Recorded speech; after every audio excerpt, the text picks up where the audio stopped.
Salam dostlar, 64 Media kanalına xoş gəlmisiniz. Bu gün sizlərlə birlikdə Özbəkistan CSKA 2026 turnirinin ən çox gözlənilən oyunlarından birini analiz edəcəyik.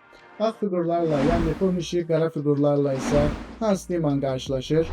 Əgər son bir neçə ildə şahmatı yaxından izləyirsinizsə, yəqin ki, bu iki adın niyə bu qədər diqqət çəkdiyini bilirsiniz. Yox, əgər bilmirsinizsə, ekrana yaxın əyləşin, qısaca hər şeyi izah edəcəm.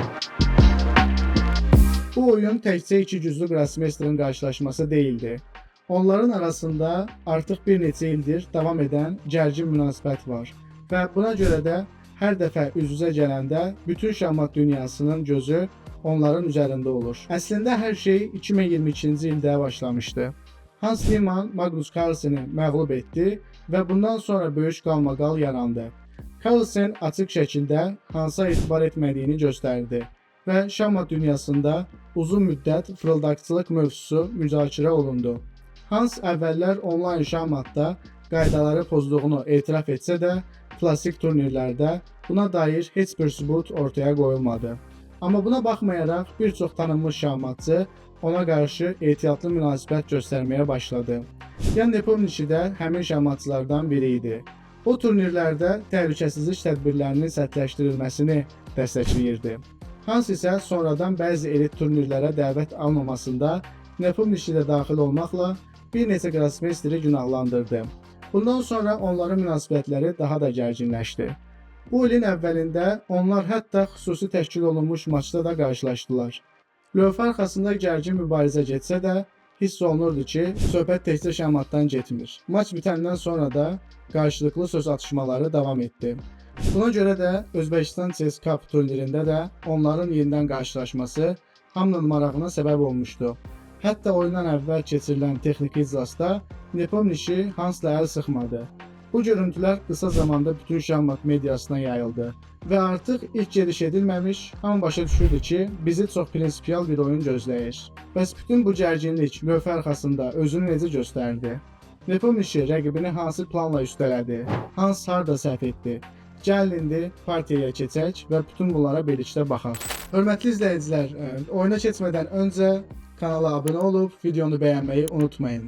Və son bir maraqlı faktı nəzərinizə çatdırmaq istəyirəm ki, Jan Nepomniachtchi ağ fiqurlarla oynayır və oyundan sonra intervyuda Nepomniachtchi qeyd etmişdi ki, əslində bu debütü illər öncə Magnus Carlsen'ə qarşı hazırlamışdı, amma buna baxmayaraq Magnus belə oynamadı.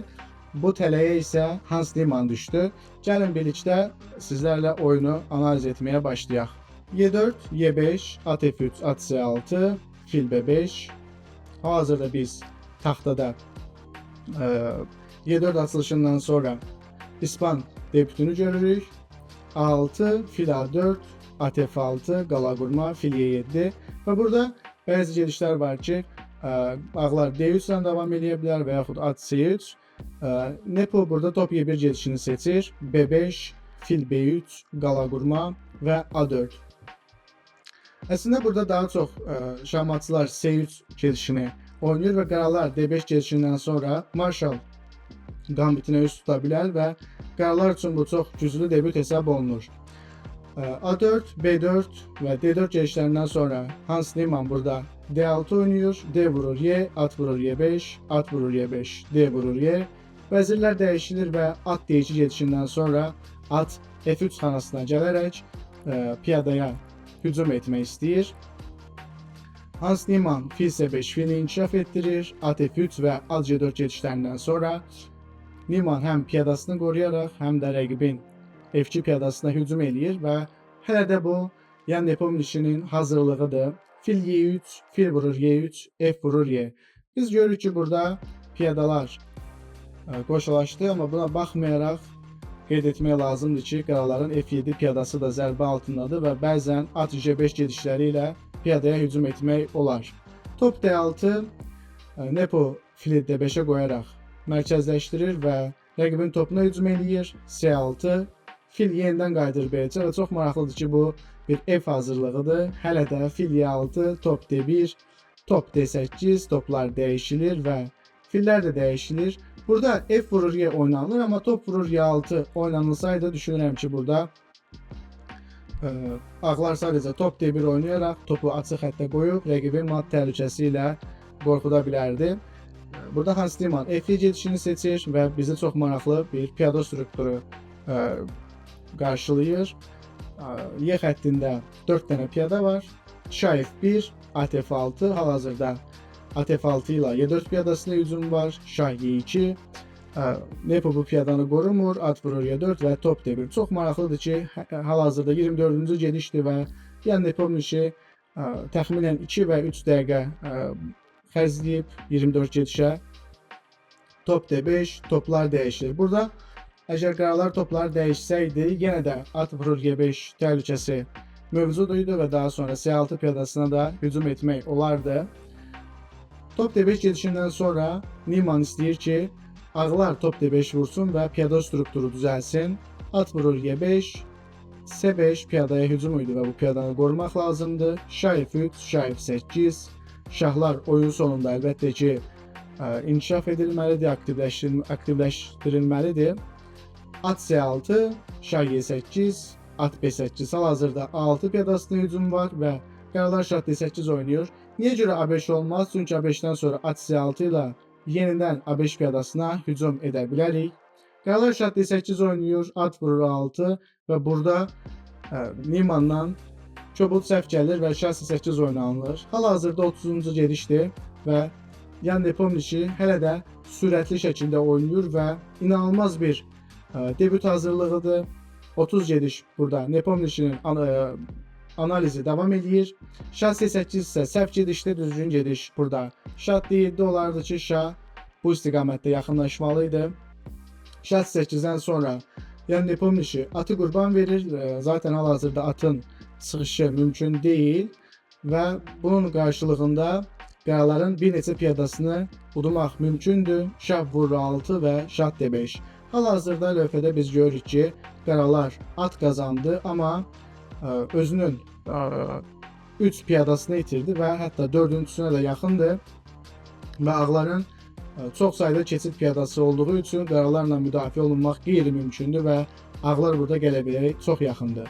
At G4, Y3 və H2 piyadalarına hücum var və burada Y4 oynayaraq Nepo öz mərkəz piyadasını bir qədər də irəli aparır. At vurur H2, Şah vurur B4, at G4 və Şah C5. Ağların planı sadədir. Yavaş-yavaş piyadalarla və şahla yaxınlaşaraq Y piyadasını da qabağa aparmağa çalışacaq. H5, Şah D4, Şah A5. Niemann çalışır ki, A4-dəki piyadanı götürərək oyunu heç-cə yaparsın. B3 piyadanı təbii ki vermirik. At F6 və Y5. Piyada sürətli şəkildə irəliləyir. Şah əgər yaxınlaşsa Y piyadasına, onda A piyadası irəli gedəcək və bu da problemi həll etmir gördüyünüz kimi. Qaralar burada H4 oynayır. Şah Y4, at Y7 və Şah F4. Yəni Nepomniachtchi burada H4 piyadasına doğru irəliləyir və onu götürərək məsələni kökündən həll etmək istəyir. Şah B6, Şah G5, Şah C6. Burada artıq vaxtdır A5 oynamağa. Əgər bu vəziyyətdə Şah H4 oynanılsaydı, Şah D6, A5, Şah Y6, A6-ya isə burada at C6 ilə at yetişir və qoymur ki, piyada A7-yə yaxınlaşsın. Ona görə də burada A5 gedişi edilir. Şah D6, A6. Əslində burada da yenidən eyni şey eləmək olardı, amma Niemann at C8-i seçir. Şah H4, Şah Y6 və Şah G5. İndi isə böyük təhlükə Şah G6-dır. 4-cü piyadanı da götürmək istəyirik. Ona görə qaralar Şah F7 oynayır. Şah G6 icazə vermir və biz Şah F5 oynayaraq şahımızı bir qədər mərkəzləşdiririk. At A7 və G4. G6 gedişindən sonra isə burada Şah G4 gedişi oynanılır və qaralar bu vəziyyətdə təslim olur.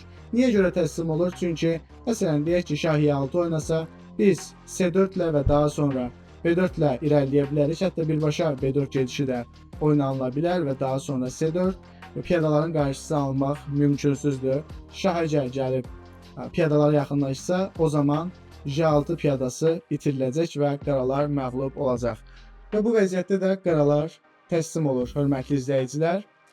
Yəni Nepomniachtchinin inanılmaz dərəcədə möhtəşəm hazırlığı onu 8 dəqiqəyə qələbəyə aparır Hans Niemann üzərində. Bugünkü videomuz Jan Nepomniachtchi və Hans Niemannın oyunu üzərində idi, hörmətli izləyicilər.